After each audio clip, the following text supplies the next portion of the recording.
Roundabouts. So the layouts are there for roundabouts, but there's also a short description about how it's safe to install these roundabout sections.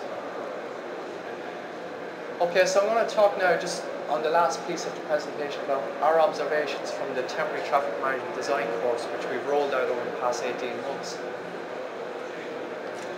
But why did it come about first of all? Well, if you read even the old version of the guidance document, it states no specific training course which somebody must go on to be deemed competent. It states that a traffic management designer is competent by a combination of knowledge, training and experience. Previous to 18 months ago, there was no other training course available except the operatives course, which was a signing light and guarding course, which tells you how to do stop-go and it tells you how to be safe on site. It doesn't describe to you how you plan roll-ups, how you carry out site visits, how you design temporary traffic management. So, the NGMSB, the NRA and the Department of Transport all got together and procured a course to be delivered and rolled out across the country for temporary traffic management design. And I see Steve Archer down there, down the back. Myself and Steve primarily, I have to admit, was involved in the majority of the authorship on this course. I assisted him on it. And we've been very privileged now to deliver this course to over 900 representatives and local authorities across Ireland over the past 18 months. It's given us a great insight into what's taking place within the industry, and that's what I'd like to share with you now over the next few minutes. One of the main problems for local authorities is the confusion of their role, especially as PSDP. And Steve would vouch for me in delivery of this course. You could spend a half day on this whole course talking about the responsibilities of designers and what designs are supposed to be provided at different stages throughout the course or throughout a construction project. Preliminary and construction stage plans, so they're confused. Are we supposed to provide the finished traffic management plans to contractors? Do we provide anything at all? And to what level of detail we should be providing? What's the responsibility of the PSDP? What am I liable for if I don't provide enough detail at preliminary stage? And then along with that, you have to take into account that a local authority wears various hats within a construction project. They might be the road authority, there might be the client, or they probably will be the client. There might be the PSDP, there might be the PSCS, there could be the contractor, there could be the designer. It could be all of these roles, and then other roles or other jobs, they'll subcontract a lot of this out. So I would say cut them a bit of slack. They are getting up to speed with what they're supposed to be doing. It will take time, but we're hoping and we have seen a big improvement in the level of detail provided by county councils. Another problem arises that we've been told about the appointment of external consultant engineers when they take on the role of temporary traffic management designers and the PSDP. I'll be controversial in saying this, but a lot of external consultant engineers wouldn't know Chapter 8 if it hit them in the face. And that's creating a lot of problems within the industry, because they're not putting it into preliminary health and safety plans and they're not recording it and requesting it as a specific item in tender documentation, which means it's totally overlooked until you go and look for your road opening license when it's too late. So the industry of consultant engineers need to really bring up the standard of the details that they're providing at preliminary stage within their documents. But you have to take into account as well, when you're dealing with local authorities, that they're taking on board all these new changes in the context of an economic climate which is giving them totally contradictory resources. They're trying to do all these plans and all these health and safety requirements, and they're losing staff, they're hemorrhaging staff. There's a recruitment ban, and they're losing any of the temporary people who are on the contracts or on temporary contracts looking after temporary traffic management.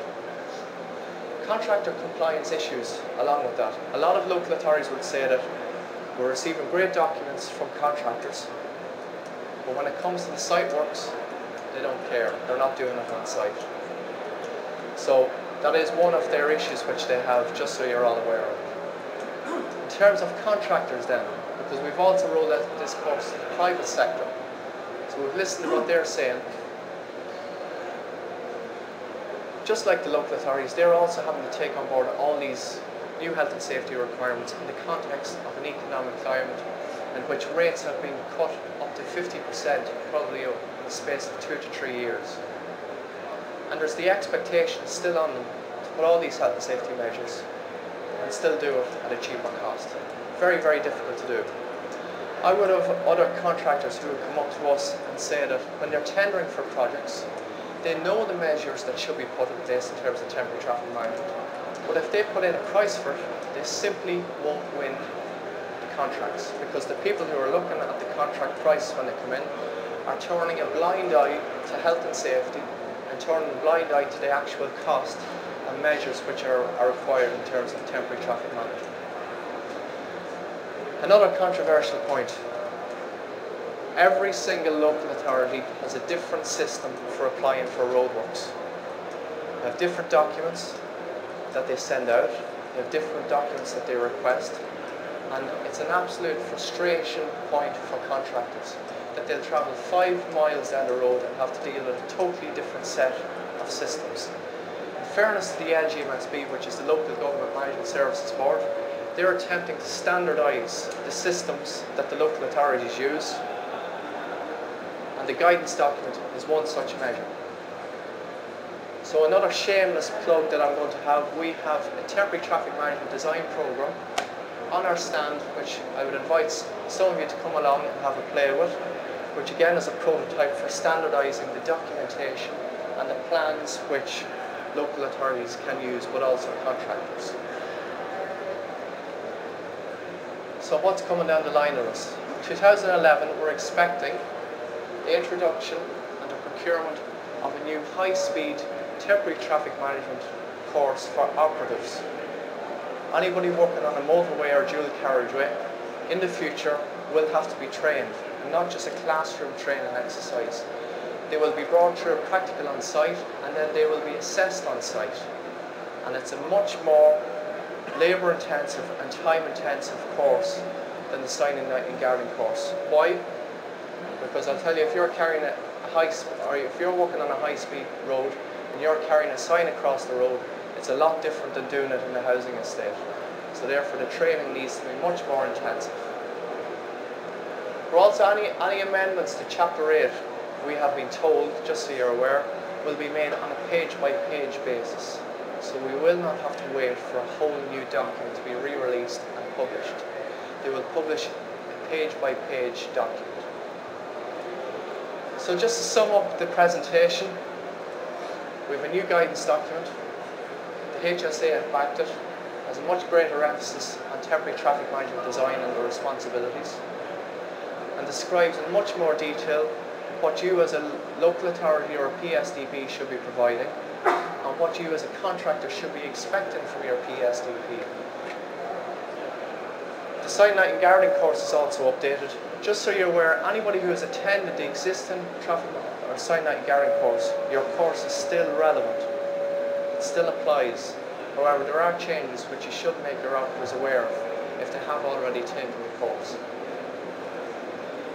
And just to finish off,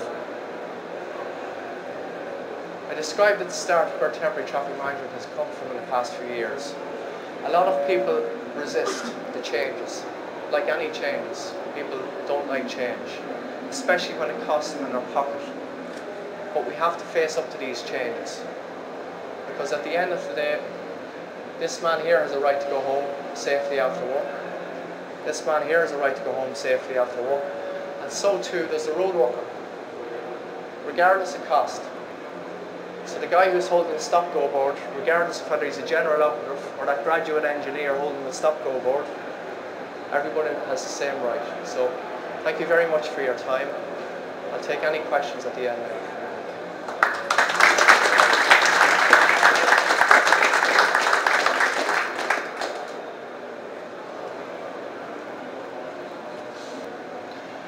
The gentleman at the back here has asked, what provision have they made for cyclists within temporary traffic management? So I'd just like to flick back to a slide here. Regardless of whether they're providing it, there's now a recommendation for what they should be providing within this document. So you'll notice that the clearances here take into account the widths required for cyclists.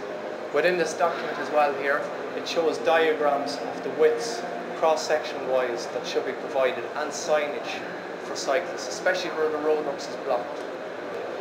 The gentleman has said that a lot of times when roadworks take place that there are ramps on the road, so some contractors need to plane out and they leave maybe a 100mm step on the road where it's not safe for a cyclist to travel over. So what a lot of contractors do is that they divert the cyclists onto the footpath, which is not a safe provision. Regardless of what they determine is a safe method, they must take into account the needs of cyclists in their traffic management design. So anybody who's involved in managing that roadworks should have a designer in place who takes into account the needs of the cyclists and pedestrians.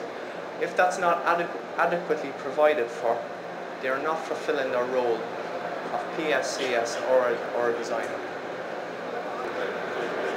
Gary has brought up, and it's one of the confusion points of the sign, light and guarding course. The sign, light and guarding course allows operatives to design Type C roadworks, which is routine works. It also allows them to implement Type A works and Type B works. So it provides them with the competence to put it on site. It doesn't allow them to design it. Type A works and Type B works must still be designed by a separate traffic management designer.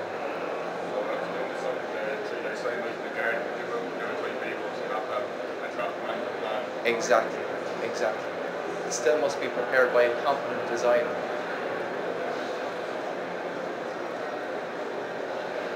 If anyone has any particular questions, I'll be at the stand or 50 over the next few minutes. And thanks again for your attention.